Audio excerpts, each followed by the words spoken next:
Assalamualaikum warahmatullahi wabarakatuh. Bismillahirrahmanirrahim. Wassalatu wassalamu ala rasulillah wa ala alihi wa sahbihi wa mawalah. Amma ba'da fala hawla wala quwwata illa billah. Kali ini saya akan masih melanjutkan tentang rangkaian kemarin tentang bahwa orang kalau ingin menuju kepada Allah, mendapatkan makrifat dari Allah, dia mau gak mau harus melakukan syariat, torekoh, dan baru mencapai hakikat. Orang mencapai hakikat tidak mungkin tanpa melakukan syariat dan torekoh ini. Jadi ini sebuah rangkaian. Orang yang hanya melakukan syariat saja tidak menginginkan hakikat itu juga muspro. Jadi misalkan orang rajin ibadah, menjauhi larangan, tapi dia tidak punya keyakinan bahwa semua itu adalah hanya pertolongan Allah, hakikatnya itu adalah hidayah, taufik, dan inayah dari Allah. Maka orang ini muspro. Kayak orang misalnya ibadahnya rajin, kemudian dia berharap masuk surga. Padahal yang bisa memasukkan surga itu bukan ibadahnya, tapi ya semata-mata sifat fadlnya Allah Subhanahu wa taala. Sifat anugerah dari Allah Subhanahu wa taala. Harus kita yakini itu. Kalau orang ibadah tidak meyakini itu, ya berarti ibadahnya atau itu nggak menemui hakikat. Atau sebaliknya, orang ingin ketemu hakikat tapi nggak melakukan syariat. Dia beranggapan bahwa yang penting itu kan bisa ingat kepada Allah sekalipun tanpa sholat. Ini keliru. Ya, sholat itu ya syariat, perintah harus dilakukan. Tidak lantas kemudian gara-gara dia cukup dengan ingat kepada Allah, mentang-mentang bahwa sholat itu tujuannya adalah ingat kepada Allah, kemudian cukup dengan ingat kepada Allah tanpa melakukan sholat juga nggak bisa seperti itu juga gitu. Jadi orang hakikat ya harus syariat, orang syariat ya harus juga hakikat. Nah, sekarang begini, bahwa kemarin saya sampaikan bahwa untuk bisa mendapatkan hakikat itu harus melakukan syariat dan torekot. Nah, torekot itu adalah mengajar nafsu ini. Nah, ini saya menyampaikan khusus begini. Hal-hal begini ini itu setidaknya kuncinya itu ada 3 hal. Ini menurut Imam Husain kalau nggak salah. Beliau mengatakan bunya hadhil amr ala thalathati asya.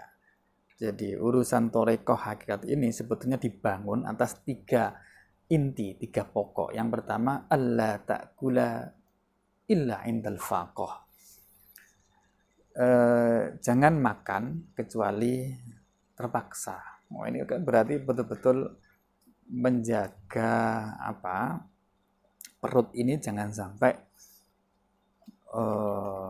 kenyang itu, lapar. Karena dengan lapar itu nanti badan ini ringan untuk dibawa ibadah mendekat kepada Allah. Allah ta'kula illa indal faqih. Ini sejalan dengan hadis Nabi. Misalnya Kanjeng Nabi bersabda, hasbu bani Adam luqaimatun yukimna solbahu. Sebetulnya cukup bagi manusia itu beberapa suapan saja kalau makan itu, tidak sampai kenyang. Yang penting yukimna solbahu. Dengan beberapa makan sedikit itu dia mampu menegakkan badannya untuk ibadah cukup. Jadi jangan sampai kenyang. Lah orang yang para wali yang bisa mencapai hakikat itu menjaga betul perutnya ini tidak sampai kenyang gitu. Jadi yang pertama tadi tidak makan kecuali tidak terpaksa.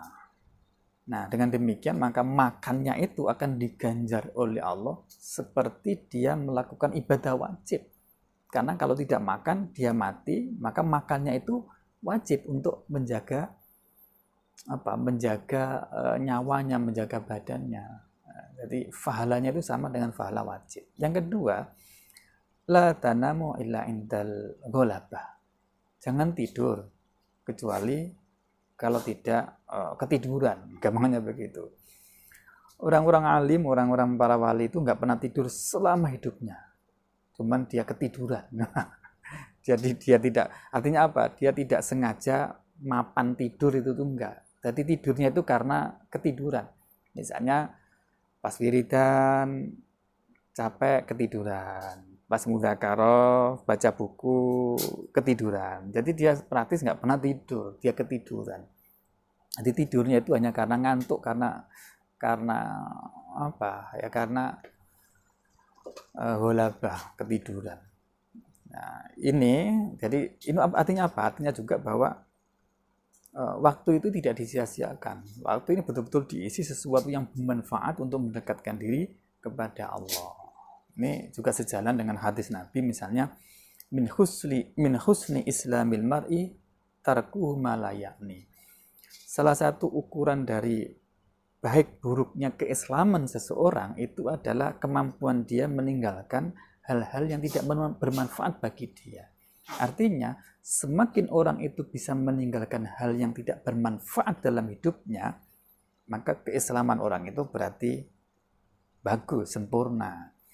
Nah, semakin waktu dalam kehidupannya itu diisi dengan hal-hal yang tidak bermanfaat, berarti keislamannya itu semakin rendah. Dari ukuran kehebatan seseorang itu adalah diukur dari sejauh mana kemampuan dia untuk mengisi waktu demi waktunya itu dengan hal-hal yang bermanfaat. Ya, pertanyaannya, ukuran manfaat ini apa? Tentu manfaat untuk kehidupan akhiratnya, atau manfaat untuk kehidupan dunia, yang dunia ini menjadi perantara untuk mengejar akhirat. Jadi ukuran kemanfaatannya itu di situ. Ini artinya apa? Artinya kita pastikan lewatnya waktu demi waktu itu jangan sampai kosong dari pahala. Jangan sampai tidak ada mengandung unsur ibadah dari pahala. Dengan cara apa? Ya, apapun yang kita lakukan ini, satu, pastikan itu sesuai dengan syariat. Yang kedua, pastikan itu dilakukan dengan niat tujuan yang baik. Tujuan akhirat atau tujuan sesuatu yang mengantarkan untuk kehidupan akhirat, atau langsung tujuan kepada Allah. Wah, itu lebih keren lagi. Itu yang kedua, inti dari torekot yang kedua. Yang ketiga adalah wala yatakallamu illa indad darurah. Tidak berbicara kecuali terpaksa. Oh, ini luar biasa lagi ini. Orang yang menjalankan toreko dan orang yang menjalankan toreko untuk mencapai hakikat, ya mestinya harus bisa ini. Dia lisannya dijaga betul, tidak sampai mengucap apapun yang tidak ada manfaatnya. Sampai misalkan diceritakan sahabat Abu Bakar itu punya kebiasaan ngemut batu. Kerikil itu dicuci kemudian taruh di mulutnya. Tidak akan dikeluarkan untuk bicara kalau tidak terpaksa. Jadi diemnya itu batunya tadi untuk menjaga jangan sampai ngomong hal-hal yang tidak ada manfaatnya. Kalau ada manfaatnya, mau ngomong itu baru diambil itu batunya, kerikilnya, baru kemudian ngomong. Jadi ngomongnya betul-betul terpaksa ngomong. Nah, kalau bisa seperti itu, maka ngomongnya itu mengandung ibadah, dan ibadahnya itu seperti ibadah wajib. Kita paham bahwa ibadah wajib itu bagaimanapun lebih utama daripada ibadah sunnah. Nah, ini perkara ngomong itu kan sebetulnya kan hal-hal yang mubah saja. Tapi dengan niat seperti ini, dengan teknik diatur seperti ini, justru mengandung ibadah, yang ibadah itu sama dengan ibadah wajib. Luar biasa. Ini misalnya sejalan dengan hadis Kanjeng Nabi, misalnya wahal yakubun nasu finnari ala wujuhim illa khasoida alsinatihim.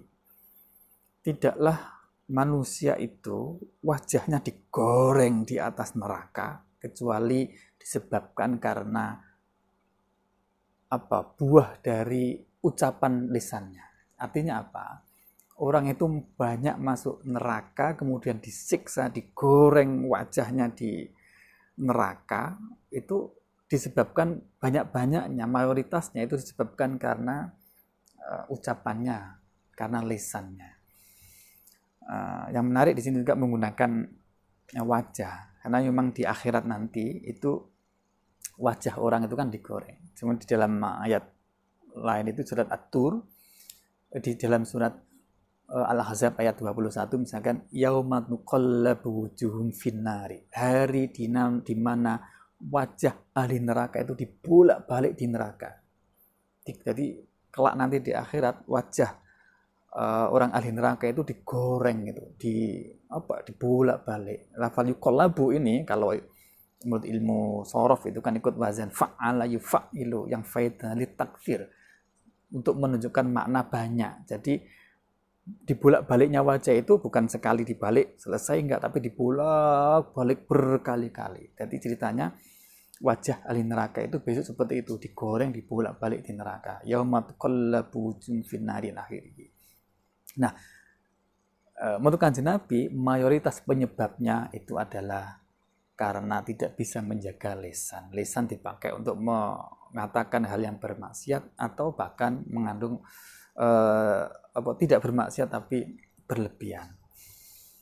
Ini juga di dalam ayat Al-Quran ada sabda firman Allah di dalam surat An-Nisa ayat 114 misalnya, Bismillahirrahmanirrahim, la khaira fi katsirin min najwahum illa man amara bisadaqatin au ma'rufin au islahin bainan nas. Tidaklah ada kebaikan di dalam orang yang terlalu banyak ngomong. Jadi orang banyak ngomong itu enggak baik, kecuali kalau omongan-omongannya itu mengandung perintah untuk bersedekah, perintah kepada kebajikan, ngomong untuk mendamaikan di antara manusia, itu baru mengandung kebajikan. Jadi banyak omong itu juga tidak baik. Nah, perilaku orang yang menempuh jalan menuju kepada Allah untuk bisa ketemu dengan Allah, mencapai hakikat, itu salah satunya diperoleh dengan cara menahan lisannya, tidak ngomong kecuali kalau terpaksa. Ya Allah, semoga ya bisa kita lakukan. Tidak makan kecuali terpaksa, tidak tidur kecuali kalau enggak ngantuk atau ketiduran, tidak ngomong kecuali darurat. 3 hal ini kalau kita lakukan, Masya Allah, insya Allah berpengaruh untuk mengatur diri ini semakin dekat kepada Allah dan bisa wusul kepada Allah. Semoga bermanfaat. La haula, tidak ada daya untuk terhindar dari maksiat, wala quwwata, dan tidak ada kekuatan untuk bisa mendekatkan diri kepada Allah dengan ketaatan, illa billahi, kecuali hanya dengan pertolongan Allah Subhanahu wa taala. Akhirul kalam, wallahul muwaffiq ila aqwamit thoriq. Wassalamualaikum warahmatullahi wabarakatuh.